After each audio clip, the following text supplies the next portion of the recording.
Rahim. Hello everyone, my name is Tahzeeb Khan from Paradise Hope. So guys, इस video के अंदर हम एक एप्लीकेशन बनाने वाले हैं, या आप कह सकते हो एक प्रोग्राम बनाने वाले हैं, जो कि Node.js और एक्सप्रेस का यूज़ करके हम बनाएंगे।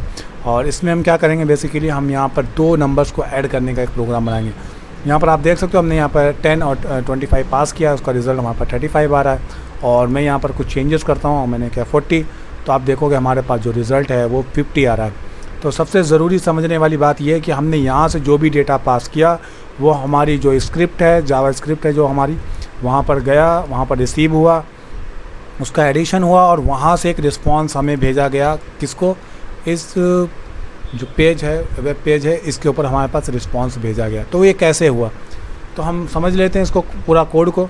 और यहाँ पर मैं पूरा कोड बहुत डिटेल में एक्सप्लेन करने वाला हूँ। यहाँ पर लिखने से ज़्यादा मैं समझाने पर फोकस करूँगा।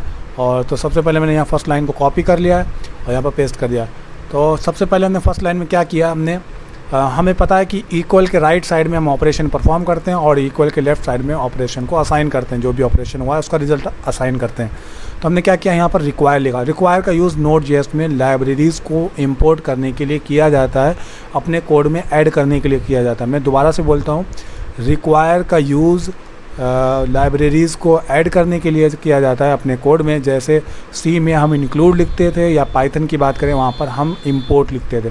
तो यहाँ पर हमने लिखा है कि हम एक्सप्रेस को इंपोर्ट करना चाहते हैं, उसने इसको इंपोर्ट कर दिया और इसको इस वेरिएबल में असाइन कर दिया। हमने कॉन्स्ट टाइप का वेरिएबल इसीलिए लिया है ताकि हमारा जो वेरिएबल है उसमें कुछ ओवरराइड ना हो, जो भी डेटा है वो हमेशा मौजूद रहे थ्रू आउट द प्रोग्राम। उसके बाद हमने यहाँ पर इसको कॉपी किया और Ctrl+C Ctrl+V किया।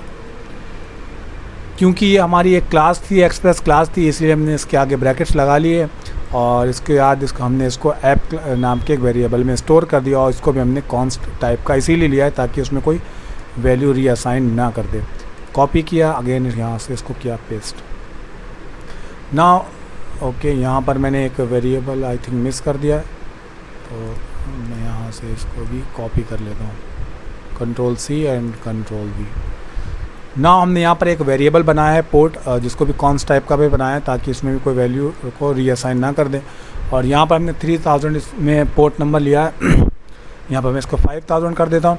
अब आप देखोगे मैंने app.listen फंक्शन का यूज़ कर लिया। लिसन फंक्शन जो है इस एक्सप्रेस के अंदर मौजूद है और इसका जो रेफरेंस है यहाँ पर है। तो इनडायरेक्टली हम इस एक्सप्रेस के अंदर जाकर इस लिसन फंक्शन का यूज़ करें, जिसका काम है कि हमने जितना भी कोड लिखा है उसका जो आउटपुट हो वो कहीं पे तो डिस्प्ले होना चाहिए। हम सी की बात करें तो हम सी का जो डेटा जो रिज़ल्ट है वो कहाँ पर डिस्प्ले करते हैं, कंसोल में। या फिर पाइथन की बात करें तो उसका डेटा हम शेल पर डिस्प्ले करते हैं। लेकिन यहाँ पर इसका डेटा हम कहाँ पर डिस्प्ले कर सकते हैं, तो हमने उसका डेटा इस 5000 पोर्ट पर डिस्प्ले किया, जो कि हमारे ब्राउज़र में जब हम रन करेंगे तो वहाँ पर ये मिल जाएगा। ओके, इतनी बात क्लियर हो गई। अब हम क्या कर रहे हैं, हमने यहाँ पर दो पैरामीटर पास किए हैं। पहले पैरामीटर में हमने पोर्ट नंबर URL दिया है कि कौन से URL पर वो डेटा जाना चाहिए। और दूसरी चीज़ हमने यहाँ पर पास की है फंक्शन हैंडलर। ये फंक्शन हैंडलर क्या करता है, अब इस जो पोर्ट है इसने उसको URL पास किया, तो उस URL से एक ऑब्जेक्ट आ रहा होगा। मतलब यहाँ से हमारे पास एक ऑब्जेक्ट आ रहा होगा। मैं ओके यहाँ पर इसको ले लेता हूँ और यहाँ से एक ऑब्जेक्ट आ रहा होगा, और जो कि हमारे इस फंक्शन हैंडलर के पहले आर्गूमेंट में एज ए ऑब्जेक्ट रिसीव हो जाएगा। इस एरर नाम के वेरिएबल ERR लिखा है, इसके अंदर रिसीव हो जाएगा। और हम क्या कर रहे हैं, इसके बाद इसको चेक कर रहे हैं क्या वहाँ से जो भी हमारे पास ऑब्जेक्ट आया उसकी जो वैल्यू है अगर बिल्कुल करेक्ट होगी तो यहाँ पर वो 0 होगा, तो 0 होगा तो ये हमारी लाइन नहीं चलेगी, तो हमारी चलेगी, बताएगा कि हमारा जो लिसनिंग पोर्ट है वो बिल्कुल वर्क कर रहा है प्रॉपरली। ओके, बात क्लियर हो गई यहाँ पर। अब हम इसको Ctrl+S सेव कर लेते हैं और इसको रन कर लेते हैं। रन करने के लिए हमें अपनी जहाँ पर फाइल है उस फाइल लोकेशन पे आना है और लिखना है CMD। और CMD लिखने के बाद आपको लिखना है नोड, उसके बाद अपनी फ़ाइल का नाम। तो मेरी फ़ाइल का नाम था add.js। आप इस तरह से इसको रन कर सकते हो, लेकिन आपको अगर आपने अपनी एक्चुअल फाइल में दोबारा से कुछ चेंजेस किए, सपोज़ कर ले आपने यहाँ पर कोई भी चेंजेस किए, तो आपको दोबारा से लिखना पड़ेगा, मतलब Node.js दोबारा से लिखना पड़ेगा। तो हम बहुत बार चेंजेस करते हैं तो हमें कई बार इसको ऐसा लिखना पड़ेगा, तो इसलिए आप nodemon लिख लें ताकि अपने आप ऑटोमेटिक चेंजेस होते रहें। तो मैंने लिखा यहाँ पर nodemon और यहाँ पर फाइल का नाम लिखा। तो ये फ़ाइल हमारी, आप देख सकते हो हमारी फ़ाइल यहाँ पर रन होने लग गई है, हमारा सर्वर स्टार्ट हो गया। तो अब मैं क्या करता हूँ, यहाँ पर जाता हूँ और यहाँ पर लिखता हूँ 5000 पोर्ट था हमारा, तो हमने 5 लिख लिया और यहाँ पर एंटर कर दिया। तो अभी आप देख सकते हो यहाँ पर ऊपर मैसेज लिखा रहा है एरर, और यहाँ पर हमें लिख रहा है कैन नॉट गेट, क्योंकि हमने यहाँ पर कुछ डेटा गेट नहीं किया है, मतलब वहाँ से कुछ डेटा भेजा ही नहीं है, तो यहाँ पर कुछ मिल भी नहीं रहा है ना, इस वजह से यहाँ पर एरर है। तो इसको किस तरह से हैंडल करते हैं, इतनी बात क्लियर हो गई। अब हम क्या करते हैं, यहाँ पर बहुत लोग बात करते हैं गेट एपीआई, तो उसको समझ लेते हैं।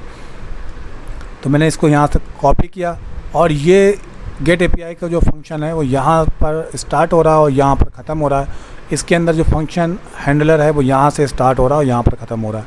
तो मैंने यहाँ पर किया कंट्रोल V, और यहाँ पर मैं इसकी बॉडी क्लियर कर लेता हूँ, मतलब कंप्लीट कर ली मैंने इस फंक्शन हैंडलर की, और यहाँ पर इस गेट की भी क्लियर कर दी। अब मैं इसके अंदर सारा कोड लिखूँगा।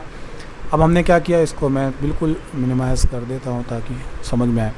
अब सबसे पहले फॉरवर्ड स्लैश का मतलब क्या होता है। फॉरवर्ड स्लैश का मतलब है जो हमने डिफ़ॉल्ट, अभी यहाँ पर क्या आईपी एड्रेस है, कुछ भी नहीं है ना, मतलब 5000 पोर्ट लिखा है, तो इसका मतलब है कि जो बिल्कुल होम डायरेक्टरी हो, रूट फोल्डर हो, ये रूट है ना, बिल्कुल ये रूट है ना। यहाँ पर सबसे बेसिक, इससे क्या ज़्यादा ज़रूरी का कम से कम क्या हो सकता है, यही हो सकता है ना। तो हमने यहाँ पर ये बता दिया कि रूट फोल्डर में जाओ और उसको लिसन करना स्टार्ट करो। तो उसने लिसन किया, और लिसन करने पर क्या होगा कि ये जो ब्राउज़र है, यहाँ से 2 ऑब्जेक्ट पास होंगे हमारे इस कोड के अंदर। तो मैं आपको यहाँ पर बताता हूँ, यहाँ से हमारे पास 2 ऑब्जेक्ट पास हुए। एक तो एक रिक्वायर्ड, जो पहला आर्गुमेंट होगा ये फंक्शन हैंडलर का, उसके अंदर जाएगा। यहाँ पर कुछ भी लिखा हो उससे मतलब नहीं, उसको मतलब जो भी होगा वो पहले आर्गुमेंट में जाएगा, और जो दूसरा होगा जो कि रिस्पॉन्स ऑब्जेक्ट होगा वो जाएगा इस दूसरे आर्गुमेंट में। अब इनका यूज़ क्या है, अब क्या होता है कि हमें अगर ब्राउज़र को हमें कुछ बताना है, जैसे ब्राउज़र को बताना है कि मुझे 10 और 10 को ऐड करना, तो ब्राउज़र कैसे बताएगा, वो उसने एक रिक्वेस्ट ऑब्जेक्ट भेजा है, उसके अंदर उसने बता दिया कि मुझे 10, मैंने 10 भेजा है, ओके। तो हम उस 10 को तब एक्सेस कर सकते हैं, लेकिन हमें उसका रिज़ल्ट अगर भेजना है, जैसे मैंने 10 और 10 को भेजा है ब्राउज़र ने, उसने बोला कि इसको ऐड करके दे देना, तो हम रिस्पॉन्स के तौर पे ऐड, जो एडिशन होगा उसका रिस्पॉन्स के तौर पे हम उसे सेंड करेंगे। तो हम कैसे करेंगे वो, अभी मैं रिस्पॉन्स भेज रहा हूँ वहाँ पर, तो सेंड किया मैंने, यहाँ पर रिस्पॉन्स के तौर पे हेलो सेंड कर देता हूँ। मैंने लिखा हेलो, मैंने किया कंट्रोल S, और आप देखोगे हमारे पास आ जाएगा हेलो। ओके, आपको इतनी बात क्लियर हो गई ना कि हम क्यों यहाँ पर स्लैश लिखते हैं। लेकिन सपोज़ करें यहाँ पर अगर मैंने इसका जो रूट URL है, रूट बिल्कुल URL है, इसको चेंज किया, रूट के बाद मैंने इसके आगे लिख दिया होम, या फिर कुछ भी लिख दिया, मैंने H लिख दिया, तो URL कुछ भी हो सकता है ना, तो ये भी URL है ना। तो URL अगर लिखा मैंने और यहाँ पर फिर से एक एरर आ गई, क्योंकि हमने इसको हैंडल नहीं किया है, इसको पता नहीं लग रहा है कि इस URL पे हमें क्या करना है। तो हम यहाँ पर बताएंगे, अगर ऐसा कुछ URL आता है, मैंने बोला कि अगर आप रूट में हो और रूट के बाद आपको /h लिखा मिल जाता है, तो आप क्या करोगे, वहाँ पर आप बोलोगे हेलो H, ओके। तो मैंने यह किया कंट्रोल S, और यहाँ पर मैं जाता हूँ ब्राउज़र में, आप देखोगे लिख के आ रहा है कंट्रोल H। आपको इतनी बात क्लियर हो गई, मतलब हम यहाँ पर जैसी भी URL डालेंगे उसको हमें हैंडल करना है। यहाँ पर जैसे मैंने अबाउट का लिखा, अबाउट लिखा, तो अबाउट लिखने पर हमें दोबारा एरर आ रही, क्योंकि वहाँ से इसको किस तरह से हैंडल करना है वो हमें नहीं पता लग रहा। तो यहाँ पर आएंगे हम अगेन, और यहाँ पर लिखेंगे अबाउट, तो यहाँ पर हमें क्या मिलेगा, अबाउट। और जितने बार भी हम यहाँ पर जो भी URL लिखते हैं, उसका जो भी ऑब्जेक्ट होता है ब्राउज़र पास करता है, वो पहला रिक्वेस्ट होता है और दूसरा रिस्पॉन्स।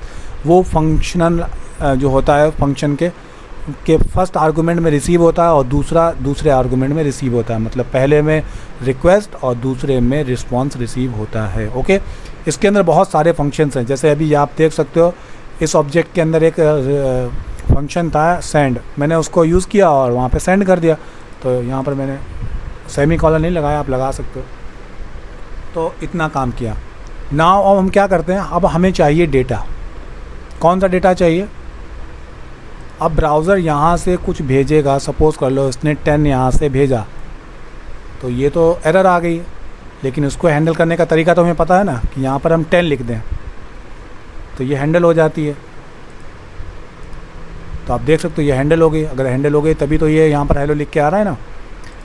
अब हमें क्या करना है, इस 10 को मतलब यहाँ से जो भी डेटा भेजा है उसे एज ए आर्गूमेंट लेना है यहाँ पर और उसको ऐड करना है। तो अगर आप इस वैल्यू को अपने इस फंक्शन में रिसीव करना चाहते हो, मतलब इस कोड में रिसीव करना चाहते हो, तो आपको एक वेरिएबल बनाना होगा। तो इसमें आप वेरिएबल किस तरह से बनाओगे, अपने यूआरएल जो कि आपको इसको बोलते हैं, इसमें आप कैसे करोगे, कॉलन लगाओगे और कॉलन के बाद आप नंबर कर दो। तो अब मैं बोलता हूँ नम, तो मैंने नम करके इसको रिसीव कर लिया और मैं आपको यहाँ पर लिखता हूँ, ओके मैं यहाँ पर लिखता हूँ नम, क्योंकि अभी इसमें वैल्यू नहीं आएगी, मैं डायरेक्टली खाली बता रहा हूँ कि यहाँ पर नंबर आ चुका है। ओके मैं यहाँ करता हूँ इसको रिसीव। तो आप देख सकते हो यहाँ पर हमारे पास जो वैल्यू है वो वहाँ पर रिसीव हो गई, लेकिन यहाँ पर शो नहीं हो रही। उसके लिए मैं क्या करना है, क्योंकि ये वैल्यू इस रिक्वेस्ट के अंदर है ना, मैंने कैसे क्या बोला था कि यहाँ पर उसने कुछ भी भेजा तो वो किसके अंदर जाएगा, रिक्वेस्ट के अंदर। तो अब हमें रिक्वेस्ट के अंदर से उस 10 को निकालना पड़ेगा। तो कैसे निकालना है उस 10 को, तो उस वैल्यू को कैसे निकालना है, तो मैंने यहाँ पर एक वेरिएबल बना लेता हूँ VR और एक वेरिएबल A बना लिया जिसमें, और मैं बोलता हूँ रिक्वेस्ट के अंदर जाओ और रिक्वेस्ट के अंदर एक पराम्स नाम का एक अंदर जाओ और उसके अंदर जाके नम नाम का, जो कि अभी हमने एक वेरिएबल यहाँ पर बनाया है, उसके अंदर उसकी जो वैल्यू है उसको क्या करो, उसको A में असाइन कर दो। अब तो मैं यहाँ पर क्या लिखता हूँ, नम इक्वल्स टू A कर देता हूँ। तो A करने के बाद इसको हमें यहाँ पर प्लेस करना है, क्योंकि हम स्ट्रिंग के साथ ऐड कर रहे हैं। मैंने किया आप यहाँ पर A। अब आप देख सकते हो हमारे पास यहाँ पर 10 आ गया, बिल्कुल क्लियर हो गया कि हमें किस तरह से रिसीव करना है। इसी तरह से अगर हमें और वैल्यूज़ रिसीव करना है तो हमें अगेन यहाँ पर स्लैश लगाना है, उसके बाद कॉलन लगाना है। इसका मतलब हम एक और वेरिएबल की तरह वेरिएबल बना रहे हैं जिसका नाम हम M2 कर देते हैं। ओके M2 कर देते हैं, इसको M1 कर देते हैं। तो इतना हो गया। अब मैं यहाँ पर भी उसको इसी तरह से कॉपी कर लेता हूँ और कंट्रोल V किया। एक्चुअली मैं यहाँ से पूरा इसको कॉपी कर लेता हूँ और कंट्रोल C कर दिया, सॉरी कंट्रोल V किया। इसको मैं बोल देता हूँ M2 और इसको बोल देता हूँ M1 और इसको बोल देता हूँ मैं B। यहाँ पर मैंने इसको B बोल दिया और ओके। अब यहाँ पर मैं जब B लिखूँगा तो इसको आप देखेंगे, यहाँ पर इसको मैंने किया कंट्रोल S, एरर आने वाली है। क्यों? क्योंकि यार 10 को हैंडल करने के लिए हमने बता दिया था, मतलब वहाँ पर अगर ये एज ए वैल्यू रिसीव हो रही थी वहाँ पर, तो उसको हैंडल करने के लिए हमने ये बना लिया था। लेकिन उसके बाद एक और वैल्यू चाहिए उसको हैंडल करने के लिए, तो यहाँ से मैं 20 पास कर देता हूँ /20। तो आप देखोगे यहाँ पर हमारे पास 20 आ रहा है जो कि इस हैंडलर ने यहाँ से भेजा है। अब हमें क्या करना है, इनको ऐड करना। तो हम डायरेक्टली ऐड नहीं कर सकते क्योंकि ये वैल्यूज़ जो हैं वो स्ट्रिंग फॉर्मेट में, अब इनको हमें कन्वर्ट करना पड़ेगा इंटीजर फॉर्मेट में। तो उसके लिए हम क्या करते हैं, मैंने एक और वेरिएबल बना लिया जिसका नाम रख देता हूँ मैं वेर नाम से एक वेरिएबल बनाया और जिसका नाम मैं रख देता हूँ सम। अब मैं क्या करता हूँ, इनको मुझे बदलना है, इनको पार्स नाम का एक फंक्शन है जो हमारी जो स्ट्रिंग वैल्यू को कन्वर्ट कर देता है हमारी इंटीजर वैल्यू में। तो मैंने यहाँ पे पेस्ट कर दिया। तो आप देख सकते हो कंट्रोल V किया मैंने यहाँ पर। अभी आप देख सकते हो यहाँ पर पार्स इंट की मेथड में हमने पास किया A। तो A क्या था, स्ट्रिंग था, स्ट्रिंग के अंदर क्या था 10 था। तो अब वो 10 हो चुका है इंटीजर में और मैंने कंट्रोल V किया। अब यहाँ पर आप देखोगे, यहाँ पर अब मैं करता हूँ B। अब जो B में जो डेटा था, क्या था बे डेटा, जो भी डेटा होगा चेंज होगा, उससे कोई मतलब नहीं है। अभी वहाँ पे 10 है और यहाँ पर मैंने लगा देखो। अब यहाँ पर सम के अंदर ये वैल्यूज़ आ चुकी है और मैं यहाँ पर लिख देता हूँ SM सम और यहाँ पर लिख देता हूँ SUM सम। तो मैंने कंट्रोल S किया और आप देखोगे यहाँ पर हमारी जो वैल्यू है 10 और 20 ऐड होकर हमारे पास 30 आ गया। बहुत आसान था, इतना ज़्यादा मुश्किल नहीं। अभी आप वैल्यू हम यहाँ पर चेंज करते हैं और यहाँ पर हमने 60 सेंड किया है, इसका जो रिज़ल्ट है वहाँ पर 60 आ गया। आपको इतनी बात क्लियर हो गई। अब दूसरी चीज़ एक मैं बता देता हूँ, आप एक बार में मतलब एक डॉट गेट API से एक ही बार में एक बार में सिर्फ एक ही सेंड भेज सकते हो। अगर मैं सपोज़ करो मैं इसको दोबारा से यहाँ से कॉपी करता हूँ और यहाँ पर किया मैंने Ctrl+V, अब क्या होना चाहिए, हमारे पास दो बार आना चाहिए, ऐसा ही तो है ना, लेकिन ये आएगा हमारे पास। ओके, आई थिंक मेरा ये, अब यहाँ पर आप देख सकते हो ये एक एरर आ गई है। तो यहाँ पर क्या लिखा है, कैन नॉट सेट हेडर। मैं दोबारा से इसको Ctrl+C करता हूँ और मैं आपको दोबारा से दिखाता हूँ। ls मैंने यहाँ पर किया ऐड Node.js। अभी आप देखो कि यहाँ पर कोई प्रॉब्लम नहीं है। और मैं यहाँ से इसको जैसे ही रन करूँगा आप देख सकते हो हमारे पास एक एरर आ गई है। एरर ये इसलिए आ गई क्योंकि हम यहाँ पर जो वैल्यूज़ है उसको दोबारा से सेंड कर रहे हैं, इस वजह से हमारे पास ये एरर आ रही। तो हम एक बार ही भेज सकते हैं सेंड मेथड को, तो अब हम इसको दोबारा नहीं भेज सकते क्योंकि ये एरर दे रहा है।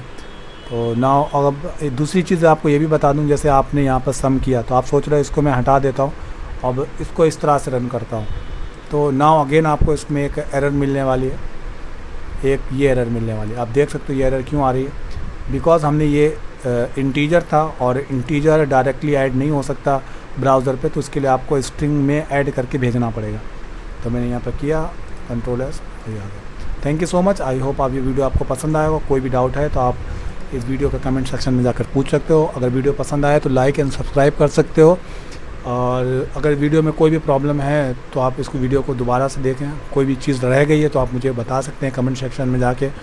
मैंने आपको बता दिया है कि ये जो फंक्शन हैंडलर है, यहाँ से 2 ऑब्जेक्ट आए हैं और एक यहाँ गया, एक यहाँ गया, डिपेंड करता है आपने क्या भेजा है। जैसे यहाँ पर मैंने इसको कॉल किया था, यहाँ पर मैंने पोर्ट्स बताए थे, तो यहाँ पोर्ट्स में से एक हमारे पास ऑब्जेक्ट आया था जो कि हमने यहाँ रिसीव कर लिया था।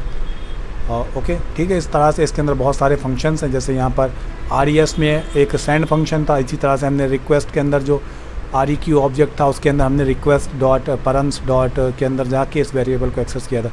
तो thank you so much. I hope आपको ये वीडियो पसंद आएगा और जो भी अगर आपका कोई डाउट रह गया तो आप कमेंट सेक्शन में जाके पूछ सकते हो। तो